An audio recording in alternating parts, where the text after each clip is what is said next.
Surrounded by. I am surrounded by. I'm often surrounded by. The entire system is surrounded by Freaking idiots. Surrounded by them. Idiots. Ladies and gentlemen, we are here today with a comedian from Atlanta who has been making his mark with appearances on The Tonight Show starring Jimmy Fallon and Comedy Central's Adam Devine's House Party. He co-hosts the Book of Ye podcast and also the Inconsistent podcast. He was named one of Creative Loafing's 25 people to watch, from clubs to college tours. We're talking about Mr. Rob Haze. Oh man, I need to get a new bio. You know, so funny. I was thinking, like, oh no, not the Book of Ye. Wait, what was that? That was a podcast all about Kanye West. I figured it was something like that. And we kind of fizzled out as he started to put the MAGA hat on. And y'all been done with that. Yeah, we've been done. And then the other podcasts were kind of like soaring. There were multiple Kanye West podcasts. Got you. But like we were kind of like ahead of the curve. And then the other podcast started coming to prominence because they didn't care about, offending black people, slavery's a choice wasn't a bump for them.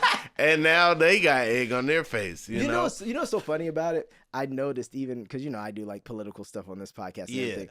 And it's funny because things that work for other races of people don't always work for us. Yeah. Like, if you're a white guy, Kanye putting on the MAGA hat, it's like the greatest fucking content piece you can have. Yeah. But then it's like when you try to sell that back to the black community, they're all like, we don't, because we don't really fuck with that.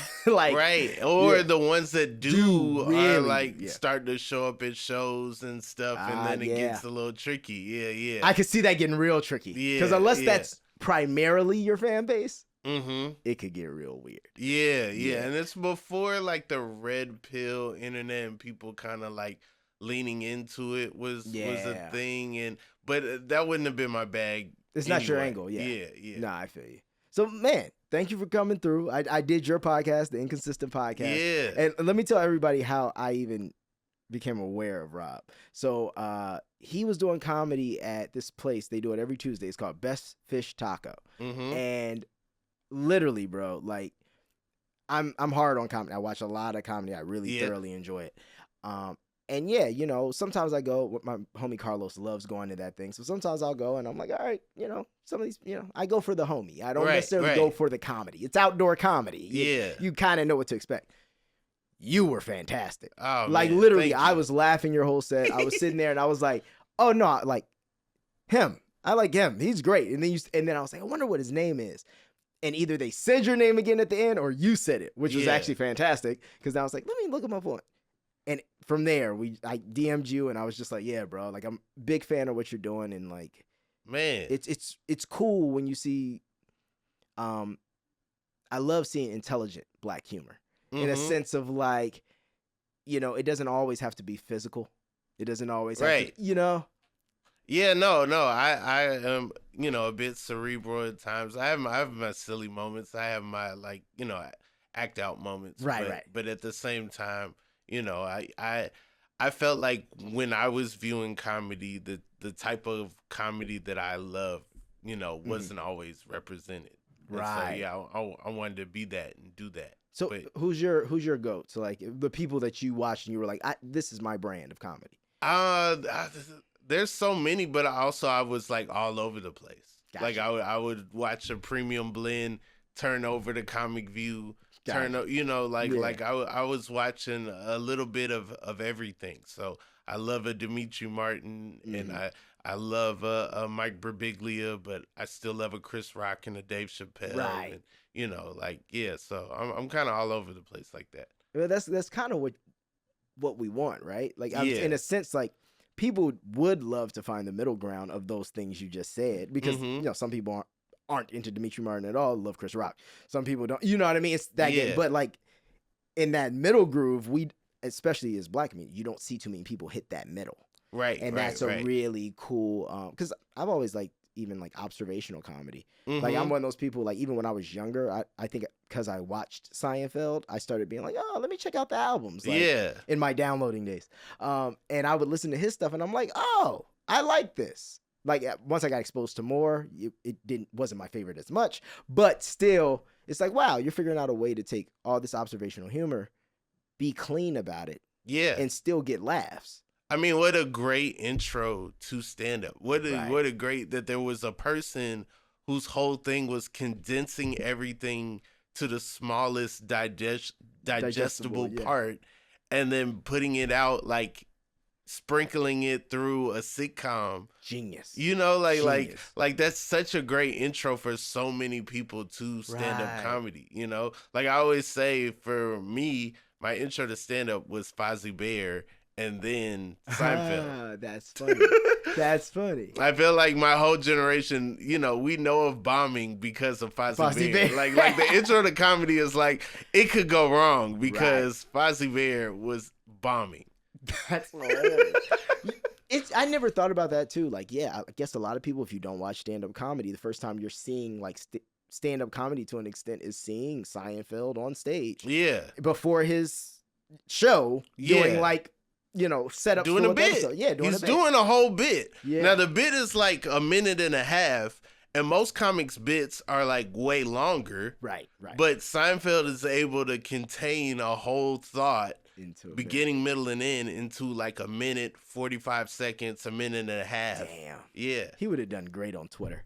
Could you imagine if he was born in this generation? He'd be fine. He'd be fine. He'd be on TikTok. He'd be like 12 seconds. This is what I got. If you go on his website, I don't know if it's still up, but back in the day, if you went on his website, he would put out 3 jokes that he had recorded every day, and it would not repeat for a whole year. You can go on his website every day for a whole year, and he would put out 3 different jokes that he did, like either on television, on a special, or like something he recorded.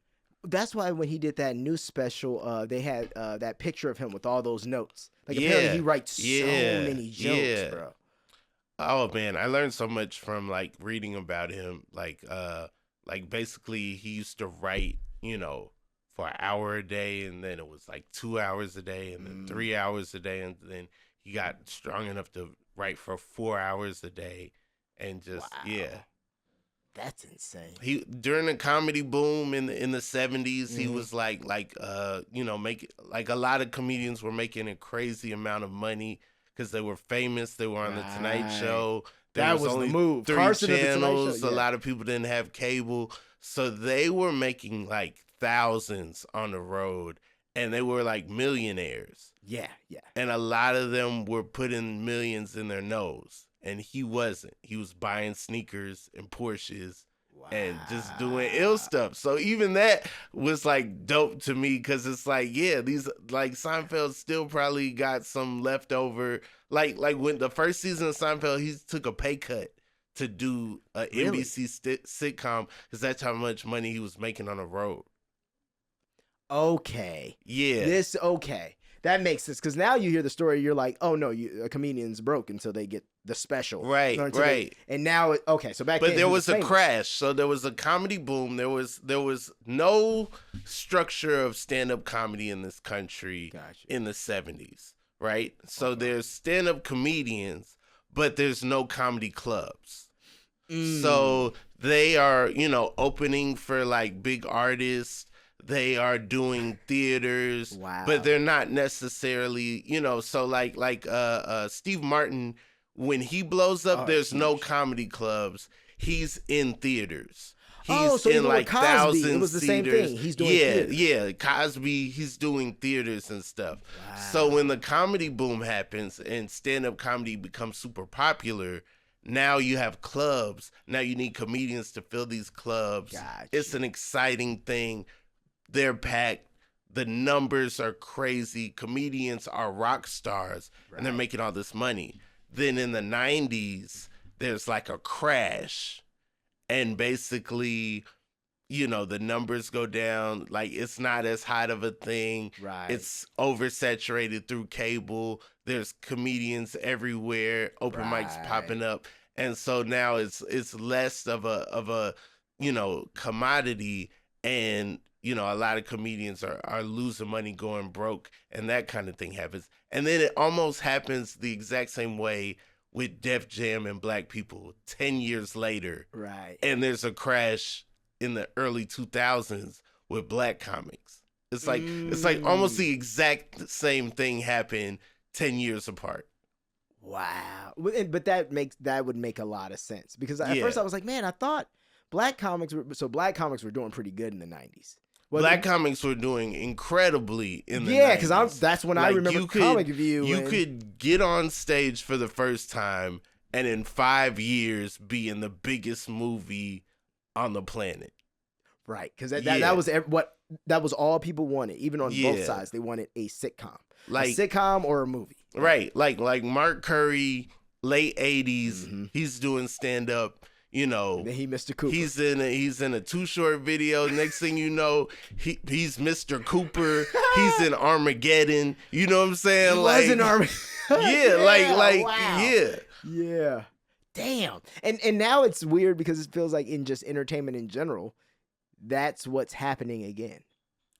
Yes and no. To me, it's weird to see how hesitant, the people who are proven. Yeah.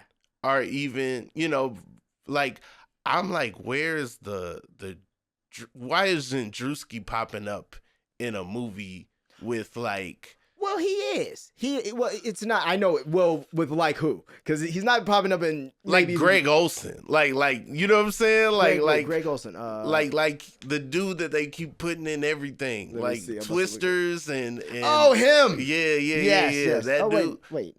No, I'm looking at the wrong one. This is a football player. Maybe I said a football player's name. Yeah. I'm looking up Greg. No, Greg Olson's a dude from the Panthers. My bad. Yeah. Yes. Now you're completely right. Because I'm huh?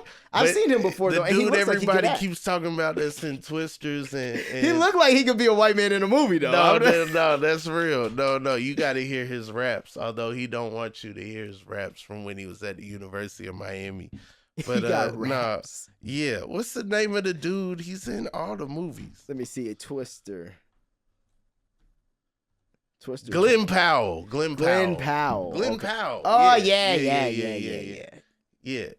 he's in everything. Is he in they ain't gave him a Marvel one yet, huh? It's coming. He in Top Gun. He the Hitman. He was in that movie Devotion. He was the nice John Glenn in the Hidden Figures, you know what I'm saying? Right. Yeah. They said John Glenn really wasn't nice to Black people like that. They said that was fake. Really? And Kevin Costner's character was made up. They really didn't have allies like that. They really cleaned it up. You got to. See, that's what I was going to say. That's why I feel like another reason why a lot of these people aren't in these movies is because,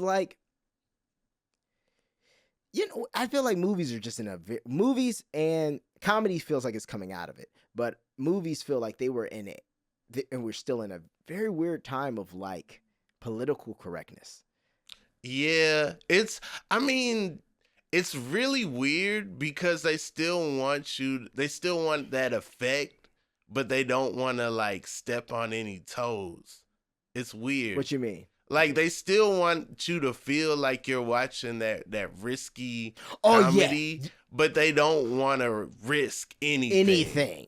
Anything. I saw this exec, and he was talking about how the studios are off comedy right now, and I was to me, it's that's my life. Right. I'm not.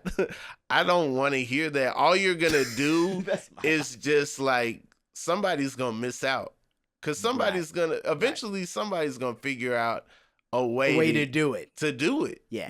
And honestly, I think the way to do it is to just do it. Because as we both know, there's a difference between being just straight offensive and then being funny and offensive. Right. But also, I think it's going to hit a point where it's the people who like that stuff. Because here's the thing. If there was another Hangover, or but not the Hangover, something that originated the way the Hangover did, or super bad, or old school. Right. People would find it and they'd watch it.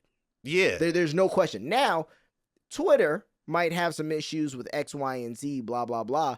But really, who cares? Because those are people who aren't spending their money with you anyway. That's true. But true. Now that 4 corporations own everything, I can't separate. You know what I mean? It's like you said, how we were talking about The Simpsons and Disney. It's like, oh, right. At one point, that would have been like, whoa. Mickey Mouse can't be next to Bart Simpson in the 90s. No way. No way. Yeah. This is ridiculous. But now it's like, oh, no. It doesn't matter. It doesn't matter. Yeah. Because it's there all are the same rated R movies on Disney Plus. Really? Yeah. What movies are they? Or what movies are Disney making? Well, no, they're not making them. They're just like, licensing. Or like, oh yeah, this Hulu catalog is here now. Oh yeah, you can watch Waiting to Exhale on Disney Plus. You know what I'm saying? And it's like Waiting to Exhale. You can. That's crazy as hell. Yeah. Man. It's weird though too. Think of it this way: Disney owns Fox. And Fox owns Tubi. Disney always owned like Touchstone, and Disney always had its hand in like I didn't know that. Like Touchstone Pictures. Yeah. So like Pretty Woman was like Touchstone, which is a movie about a prostitute. Yeah. But that is like essentially in the umbrella of Disney properties. But it's just they were so good about separating those brands that they never caught any flack or anything. That's genius. Yeah. Wow. Those imprints used to be for a purpose. Like now, because of like capitalism and money and trying to like build the biggest catalog, all those lines are blurring. But there was a time where it's like, no, Fox Searchlight is for your little independent.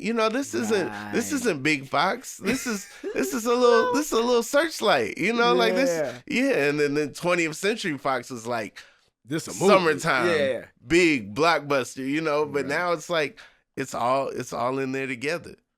Wow. What do you think, even when you're seeing like the AI stuff and all the like, because I'm confused, where do you see this? Like, where do you see our industry going? Like, just for context, last night I watched I probably shouldn't say I watched it last night, but last night I watched what's the new Quiet Place called? Quiet Place, Day One. Yeah. That's how I knew it was gonna be some black people in there. This for the day ones. Yeah. What was the? They did the same thing in the. What was the other movie? The Purge. Oh, the first Purge. Yeah, the first Purge. Yeah. But it was the last Purge. But yeah, I watched that last night. Got the little, little fire stick situation. Fun theater experience. You might have missed out. Well, also you get into how much noise your body makes, because everybody in there is quiet with the movie, and now it's like, all right, my stomach is growling. It's disturbing other people.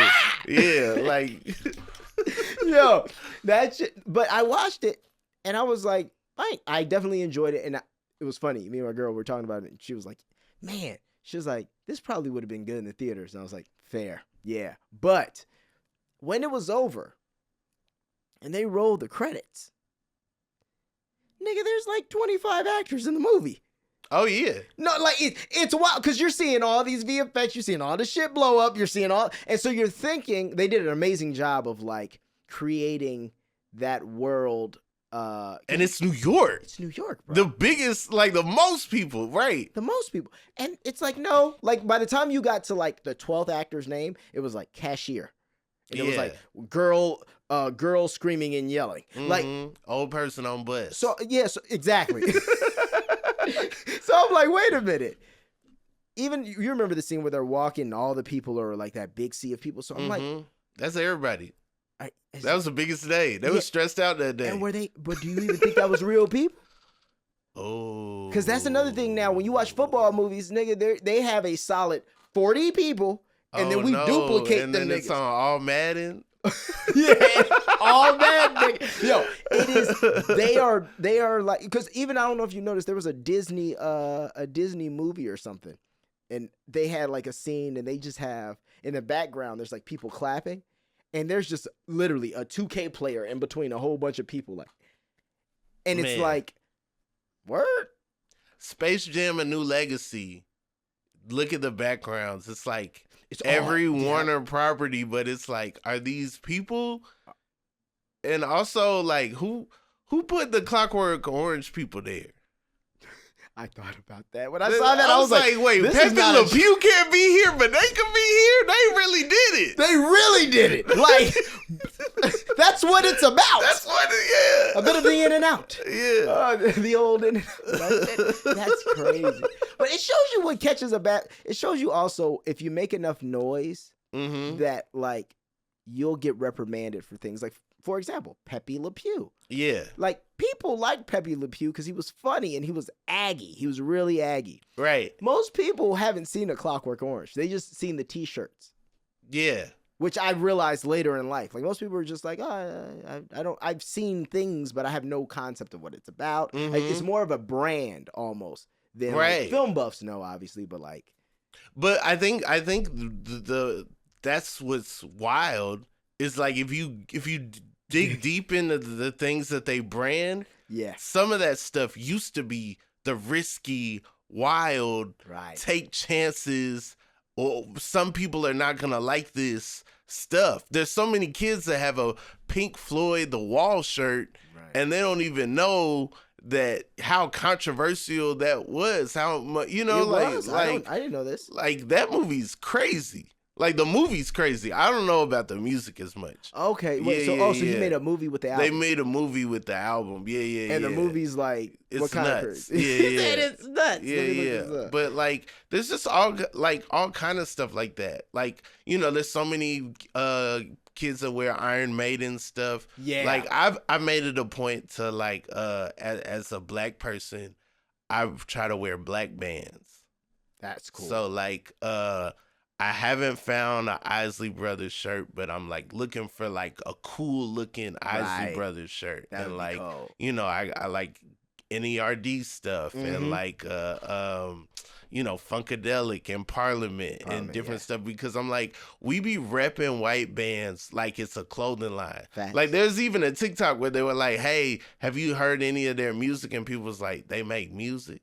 Like, I didn't know. I didn't know Metallica made music. I thought it was a brand, you know? Yeah. Well, you know what that is, because of Fear of God. Remember Fear of God did the pack stuff? And that's what's so crazy. There's so many things. And that goes for everything, not just music. Like, as you know, like, culturally, there's so many things that we rep and don't really understand where they come from. Yeah. And that's kind of scary. But the even scary other part of that is that we got to start creating stuff that stuff comes from, or we're just going to continue to like just eat itself and you know, remake the same shit or rock the same shit. And these are, and you got to think, for these labels, these are legacy acts. Yeah. Like Metallica, Pink Floyd, like, these are going to sell forever. These are like Elvis. Right. But there was a time where that was the new stuff. There was a time where that was the sexy red. That was the stuff that people argued about. But that's the issue. Is this appropriate? Is this good? Should we be listening to it? Should our kids be buying this? You know what I'm saying? Like, damn, that's crazy. When you say that, that's wild. In 30 years, you're going to see a kid with a sexy red shirt on, and you're going to go crazy, and they're going to be like, what? I don't even know what this is. You're old. Facts. Sexy red, though? Well, I can't get Childish Gambino. I've been arguing that sexy red is punk rock. Continue. Because, okay, think about it, right? Punk rock, back in the day. Instruments. But not to sound good. Right. It was anti-establishment, anti-trying hard, anti, like, you know, it was just like, what are the worst things I could say? Talk about the Queen. You know what I'm saying? Like when you listen to Sexy Red, it's like, I don't think she's really being serious. I think she's like, how can I say the most provocative things to get attention? It gets the people going. That's kind of punk rock. That's a fair parallel. I think I just want more. I just look at it and I'm just like, it's such a.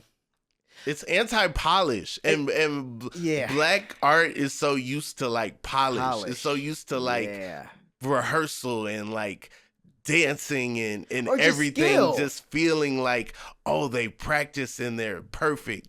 And it's so anti that. And Yeah. So do you think someone like her in 10 years, like she's still around? Maybe. Not as a music artist, but right, as a personality, but as something, yeah, I wouldn't be shocked. I wouldn't doubt it. Yeah. That, it's funny. I always think that about Sweetie, and I'm like, damn. I'm like, I don't think she needs to drop as much music. I think like they need to make that pivot happen now, like because. Nobody has a problem looking at Sweetie or hearing Sweetie do like. Right. No one has an issue with that. Right. She's on a lot of Obama playlists. They were like, "Yo, Obama listens to a lot of Sweetie." Well, you know what it is. I've started noticing. So it seems like that side of the aisle tends to find artists that they know like they don't really ruffle to, or they're not safe, but they're safe for what we're using them for. So like now Glorilla is like popping up on all that stuff. She was with Kamala. But Glorilla got the people. Yeah. Glorilla makes music that moves people. That's fair. Yeah.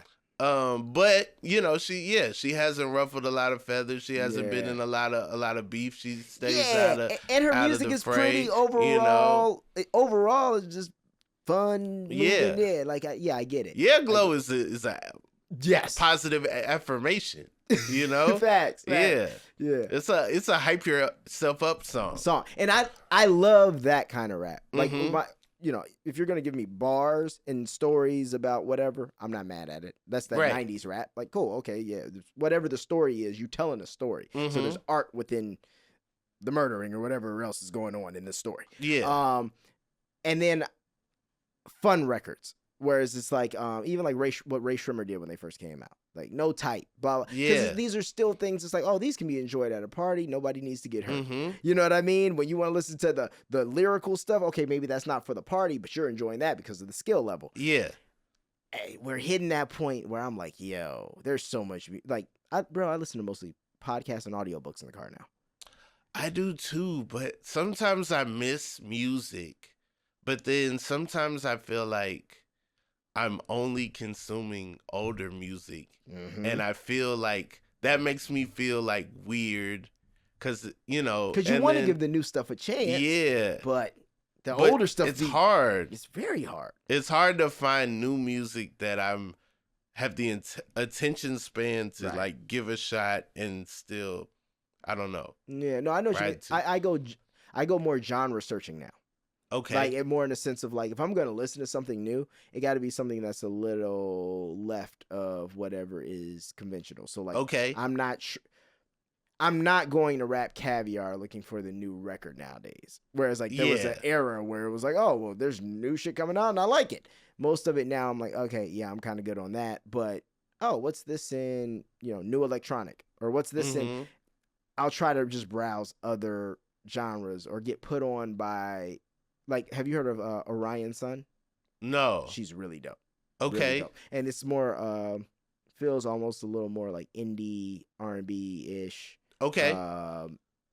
Almost brushing neo soul, Okay. But it's really cool. Dope. But yeah, and like Crew and Ben, have you heard of them? No. Cold. I don't have any shame. You're not gonna make me feel bad. No. Not being up. I'm naming. Naming people. Hey, kids out there listening, y'all ain't gonna make me feel bad. I haven't heard none of these names that Maestro's over here making up. These mad libs he's putting together, talking about you heard of this, you heard of ice cream galaxy, ice cream Sunday. Yeah, no, I ain't never heard of that. Nah, yeah, okay. This is Orion Sun. All right. She's really dope. And then Crew and Ben. I hate to see the date they're born. That's what makes isn't it crazy, bro? It's like, I remember that day. I think I went to. I was watching The Smart Guy that day. I remember exactly. Bro, motherfuckers be born in. I be telling people they're like, I'm like, when you born? 2002. What? And I'm like, and you're functioning? You're like an adult. That was my last Christmas list that year. That's man. Low key, it was getting close. I think my last year was pushing it with it. When did you get your last? When did you get your last Christmas list? Oh man, I want to say around that time, but also like my dad like lost his job after 9/11, so we was making Christmas lists in 02, and then 01. And then he was like, "What are y'all doing?" We're like, "We making our Christmas list. We getting ready for Santa." And he was like, "Hey man, I need to talk to you." Yikes! Oh, you had the. I already know you had the Toys R Us booklet all open. You know, the JCPenney catalog ready, and we like a little too old, but we like, nah, Santa real. We love Santa, you know, like we. That's hilarious. We getting it itemized. We like, yeah, this the. And your dad was like, "Hey, so wait, what did he do that he lost his job after 9/11?" He was a sales rep, and just like when companies laying people off, sales is down because everybody was holding on to their budget or whatever, right? And so after that he just went into a different line of work, right? And yeah, but damn. yeah, but during that time we was ready. We was ready for Christmas, That's just funny. spoiled kid stuff, know. No, I know. Mm-hmm. I think mine was. I remember the year because I think, I was like, since I was always working too and doing stuff, it was one of those things like I got stuff throughout the year. Yeah. So I wasn't really that kid who like had to wait on Christmas. Okay. You know all what I right, mean? flex on me one time. No, I want to hear it. I want to live through the So it was one of those things like, because also that was another thing. A lot of the things I would get throughout the year were more. Like I always had projects. So it was like music equipment and shit like that. Like I'll get an MPC in the middle of the year, but it's also like, I'll be working. Okay. Like I'll be trying. I'm trying to do something with this. Yeah, it's not just like an Xbox. You know what I mean? Like type deal. Which I could have been streaming if that was the thing then. But yeah, I think I was like, well, no, I was in Baltimore. Yeah, it had to be like 14. 13, 14, and it was like, hey, they kind of told me like, hey, you don't need anything. You're not getting anything. Right. Like Santa Claus isn't real. Yeah. What are we doing? Yeah, I feel like after that it was just like, all right, give me a couple CDs that's coming out. Right. Logical things like, oh man, if there is a new game system, it's like it'd be nice to get that. I know I'm not getting it through the year, so it'd be nice to get that. For me, for me, it was always like, once you got older, it was just like, hold these 3 games or hold these 2 games. Because you're like, okay, I got 2 new games to play on my Xbox. Because them shit started costing like, what, $50 at the time? Yeah. Yeah, no, it was crazy. And my parents would make weird, like, rules on Santa. Like, they would be like, oh, yeah, Santa only gives kids 1 video game system. You got to convince your sister. If you want a PlayStation, she got to get the PlayStation. You already got a Sega Genesis. And it was just like, yo, they're not making games for this anymore. Like, it's over. Like, and, I'm trying to move forward. Yeah. And you just want to play the old shit. It's like music. So then my sister, she's deciding between a Nintendo 64 and a PlayStation. I'm trying to sway her to PlayStation. But at the end of the day, it is hers. And so like I got all the games from my sister's PlayStation. But she's able to be like, hey, this is mine. Your time is up. We playing Spice Girls the game again. We playing Mary Kate and Ashley Olsen time. I'm sorry to Barbie Horse Adventure. Get that game day out of here. We not playing that right now. That's hilarious. No more NBA Live for you, buddy. Remember 989 Sports? They had the games, didn't they? Yeah. What an era. What was the game? They had the Game Day was one of theirs, right? Yeah. And then what was the other one they had? They had some games, but bro. they took the fun out of football. Game Day is not it's not really fun. It's really just like, hey, do you like the rules? You want to learn all the rules? Play Game Day. Who Brett Favre was on that, right? Yeah, I want to say Brett Favre was on the one we had. It was like after I want to say Packers. Yeah. Maybe that first Packers Super Bowl or the Packers in the Broncos. Because I feel like I got Game Day on Nintendo 64 out there. Okay. Did you saw I got the Mario Kart and the yeah. No, when I saw Blitz, I was like, now that's a video game. Bro, Blitz was you so could much leg fun. drop somebody. Now that looks like fun. And then football would turn silver and shit. Yeah, like level up. Game Day, I gotta learn offenses and formations and different stuff, man. I don't want to do that. Remember this shit? Twisted Metal 4, Siphon Filter, Metal. EverQuest, I guess it's Extreme, NBA Shootout 2003, MLB. Okay, that might have been near the end of their reign, the Shootout. 03. It was, for sure. Is that like right before LeBron? Well, 2002. 03? No, but I'm saying if it's called 03. Oh, right. That might be like Yao Ming's first year. Jet Moto, MLB 2001. Oh, Jet Moto, that was my game. You fuck with Jet Moto? Triangle ass waves, yeah. That's hilarious. Yeah, Jet Moto. Oh, I do remember this. I got motion sickness playing Jet Moto. That's how much I was. Look at these graphics. Look at me thinking these graphics was making me dizzy. Bro, like when you try to play this shit now, like any of these games, sometimes I'll be sitting there, I'll be like, because you're nauseous. This is like, this doesn't make any sense. Let me see. That was Jet Moto, MLB 2002. I also got really into Tiger Woods golf. Okay. I was, and I hated that when was they took my that cousin's name. game. My cousin was like his people believed that he was I Am Tiger Woods. They had him golfing. Okay. He had all this stuff. So yeah, he definitely was he was a beast at that game. Really? Yeah. Bro, that was Shout the best. Now they have, what is it? PGA 2K. So 2K took it over now. Okay. But they took that nigga's name off the game, which sucks. Yeah. I was like, what? For cheating on your wife? Like, I always thought about this. Do you think in today's time, Tiger Woods' situation would have been as bad? I think like now, the way the internet is now, we take like every side is examined. So it would have been like his perspective. Do you deserve to get bust in the face for cheating? You know what I'm saying? Like no one looked at that. That was just like when that's the beginning of me starting comedy. So I started stand up in like 09.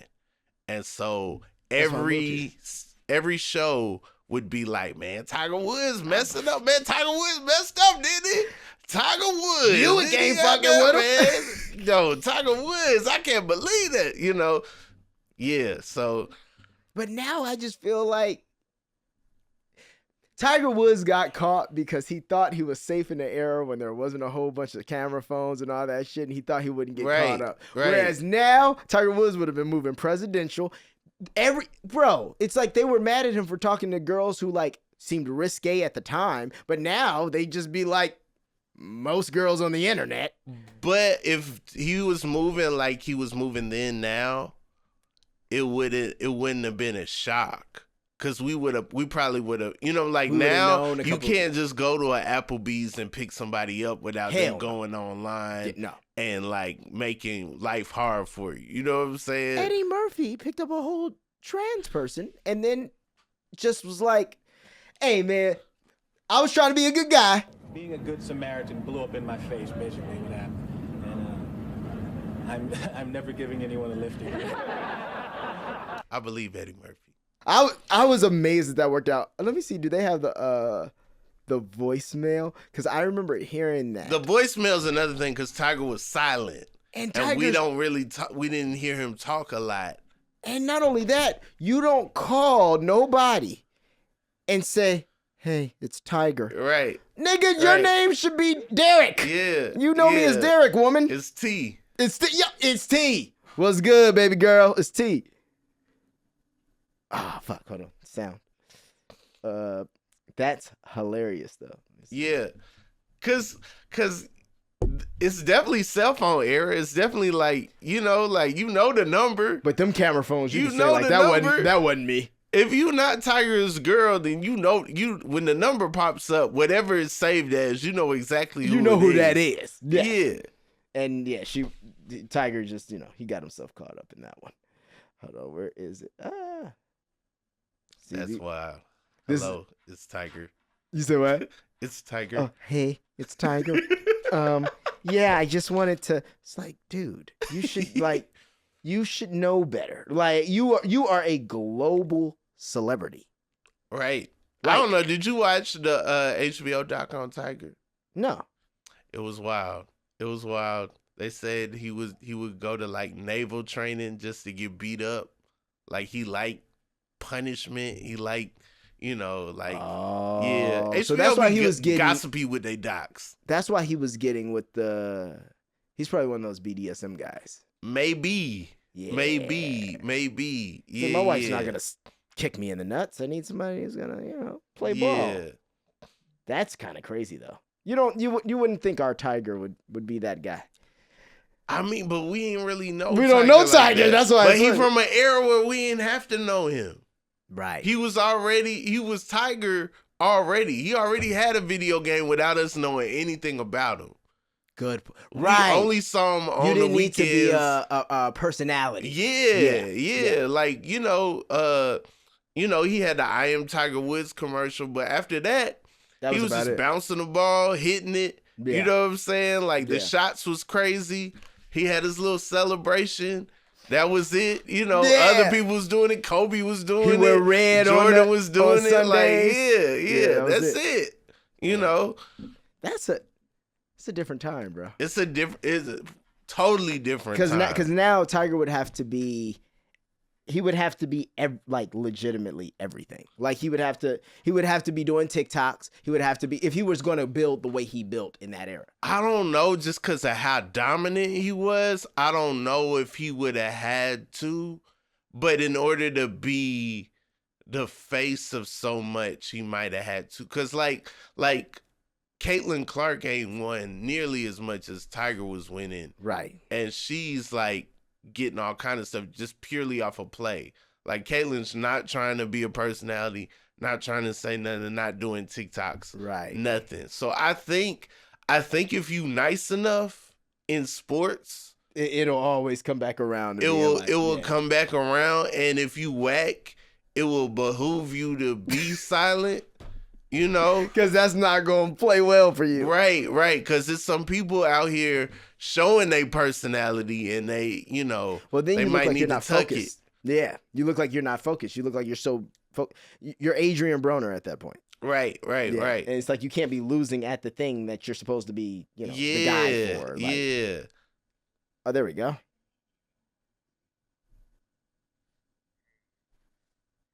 I need you to do me a huge favor. This is not real. This is not real. Getting Rickrolled in 2024 is crazy. They didn't even know they was gonna be tricking people this far in the future. Yo, do you remember that? The Rick Astley? Yeah. Never gonna give you up. Bro, I just want to tell you how I'm feeling. That shit is hilarious. Yo, who's keeping up they fake Tiger Woods voicemail all these years later? That's so whack. They said he's gonna remember this forever. I need you to do me a huge favor. Listen here. Can you please take your name off your phone? My wife went through my phone and maybe calling you. So if you can, please take your name off that. And what do you call it? Just have it as a number on the voicemail. Just have it as your telephone number. Okay, you gotta do this for me. Huge. Quickly. You gotta do this for me. Bye. Boss up, Tiger. Yeah, like boss up. Why you up a bill like this? Could you please? You pay for the phone, nigga. No. Hey, listen. If I call back and that motherfucker's still saying your name at the end of it, this is gonna be a problem. I don't my know wife what looking you're through my doing, but some money on the way. Now, all I need you to do is switch that name. You know who it is. You know who's talking to you. You know who it is. Look, hey, it's who you were with in Costa Rica Right. 2 months ago. You know what it is. I'm gonna see you tomorrow night also. So I need that phone number changed because people have been looking through my phone. But that makes me feel like maybe he was on the like manipulation tip a little bit. Cause why are you asking like that? Well, I think personally, especially if you're saying niggas go to military bases to get beat up, I think because remember these weren't girlfriends. Yeah, these were sex workers. Were they? Yeah, that's what I thought it was. That's what I remember. The articles I think being. he was like. I think he was really like. I think it was. I don't think it was just purely a physical cheating. I think he was having affairs. Oh, so he was with like real like I watched side girlfriends. I watched the doc. Oh, you watched the doc? Okay, so it was that. I watched the doc. Yeah, okay, I think he was having side pieces. I think also he was flying out. Like so when he was doing the Europe, like he was flying out side pieces. Ah, yeah. So honey at home with the kids, and I got shorty. Yeah, or honey in the other room with the kids, and I'm like, yeah, or yeah. Well, right. I'm Tiger Woods. I can get this whole floor. Right. Who's in room 338? That's just Justin. Mm-hmm. Right. Damn. So Rachel Uchitel, she was a nightclub hostess. So I guess that's the first one. Cheating with 20 women. I mean, he Tiger Woods though. That's a lot though. No, that's a lot of as Tiger Woods. That's a lot of energy you bringing into. You know what I'm saying? Nah, that's fair. Yes, that's a lot of. That's a lot in 5 years. But no, but see, this is what I'm getting at, bro. They're not all girlfriends. That's what I'm getting at. It's starting to seem like maybe Tiger is like, look, I can pay you. He confessed. Wait, Tiger confessed. Which one are you looking at? Oh, this says the National Enquirer though. Oh, hold on, let me see. The National Enquirer reported Thursday. Yeah. So that's like what? That's like one every other month. Yeah, because there's 365 days in a year. Yeah. And if he's saying 120, the nigga lying. There ain't no niggas say like 120 and be trying to make it sound good. Yo, 120 is the lie is crazy. That nigga's at a smooth 185. Right. 200. But a one-night stand with 21-year-old daughter of a neighbor in Florida was the Oh, yeah, you're tweaking, bro. Yeah. You're fucking your neighbor's daughter? The Enquirer claimed that the distraught mother of two decided to sign divorce papers after learning it was after she took a golf club to his fucking windshield. Remember that? Mm-hmm. Alleged fling with Rachel Corday, whom he had reportedly known since she was... okay. That gets weird. Yeah. Well, this is another thing. I wonder if all his side pieces were just like younger, because he was getting older, right? So he might have been like, I want 22-year-olds and 24-year-olds. His wife wasn't that. Also, how the fuck you think she got there? She was a Swedish nanny. Yeah. Yeah.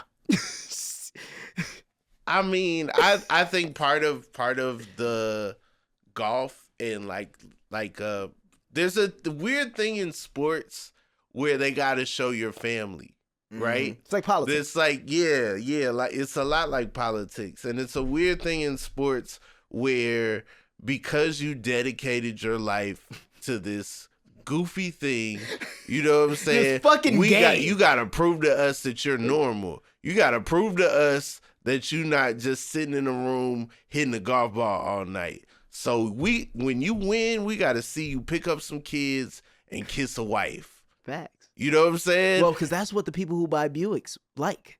That's what the people who buy Titleist golf clubs like. Right.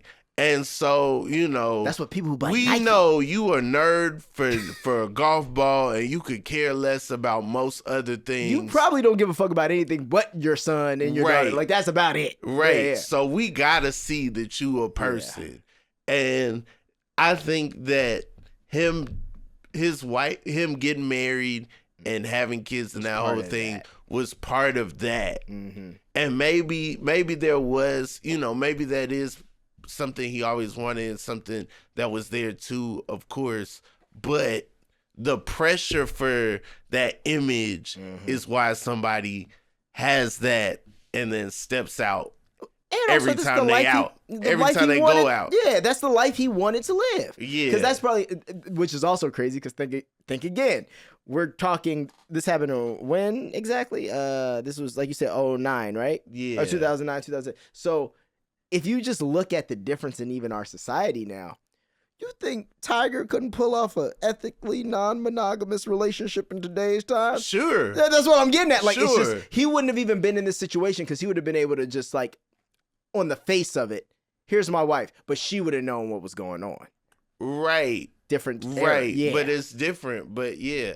Yeah. I mean, it's wild that he pulling that off in Augusta and some of the places where they didn't want, like they probably just, the dirt was under the radar. They wasn't looking at Applebee's. Right. If he pulled something like that at the country club, they would have been on his head. Yeah. You know what I'm saying? Yeah. But what they're not looking is, down the street at Outback Steakhouse. Why the fuck are you Tiger Woods at an Outback Steakhouse with a woman who definitely probably also looks like she shouldn't be at an Outback Steakhouse? No, she worked there.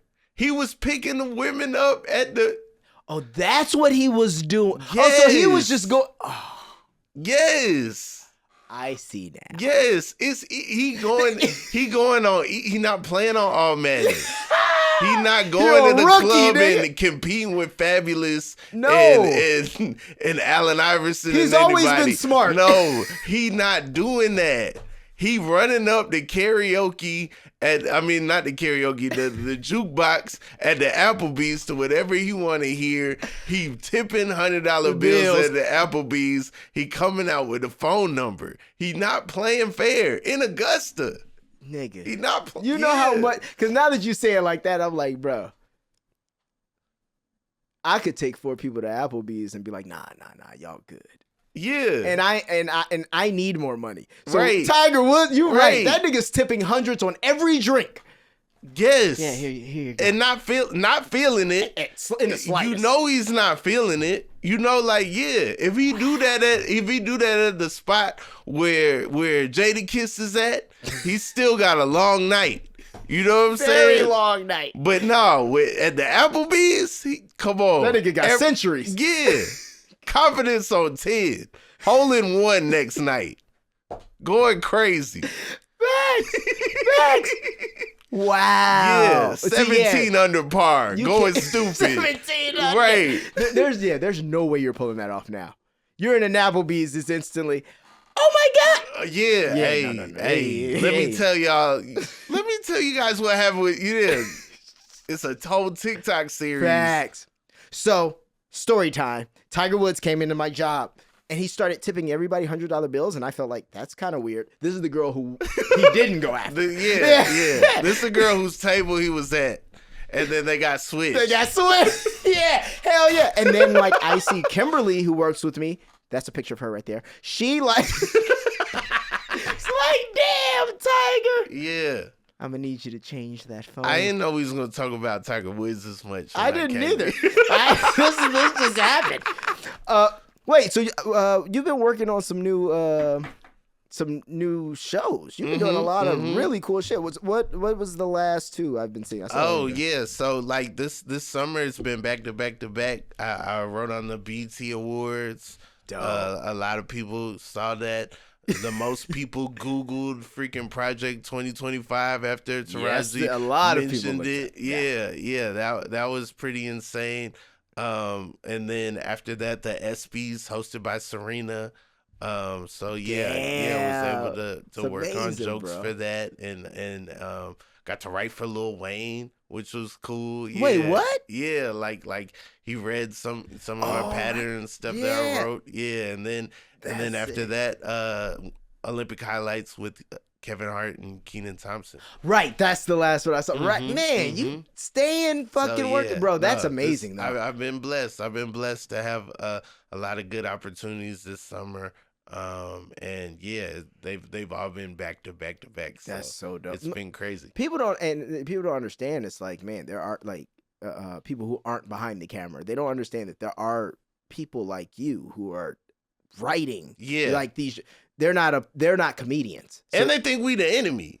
Like at award shows, people have seen so many bad award shows, right, and seen so many people look bad at award shows that they always don't trust the writing.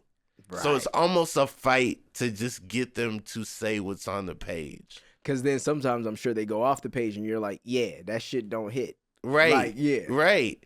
And then also it's a fight backstage to get good stuff to the people because it goes through so many hands. Too many filters. Yeah, so then, we're sponsors with blah blah blah. You can't make that joke. There's that, and then there's the network, and then there's the studio.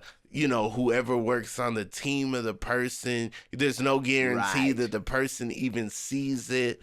So there's so many things. In the ESPYs organization, their actual thing. Yeah, so you got ESPN, but it's on ABC. Right. They have certain things. They have a person there. All owned by Disney.